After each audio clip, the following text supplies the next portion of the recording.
دا پیش حقدا اما ده کشتی وانه شهیدی وانه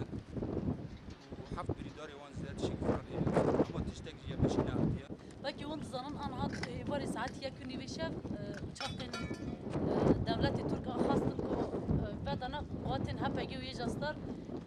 uçaqa lê bidin ama wekî hûn dizanin herî tiştê ku zêde zarar hatiye dîtinê ise xazaya tiştekî ku wisa em bêjin hevalê me kiştî saxlam in ama herî zêde ye ku têde zarar hate dîtinê kişi quwetê pedekî ye qazê pedekî ku kiştî û birdarê wana hene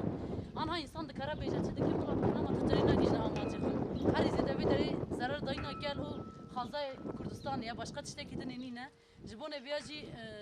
ev devlet gehkî bizanı be yanî ti carî nikare hêzên hepegê û yê castar tune bike biva her tiştî ku ew dest dixîne îse bile binkeftinê wan ye eva ji her tim serkeftinê me ye binkeftinê wan her tim bi xazaya Kurdistanê de serkeftinê me ye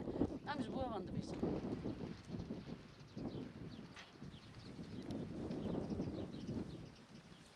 bila dinya alem bizan bakam ti carî alê xin erdê nayêdin bila devletê AKP jî bizanı be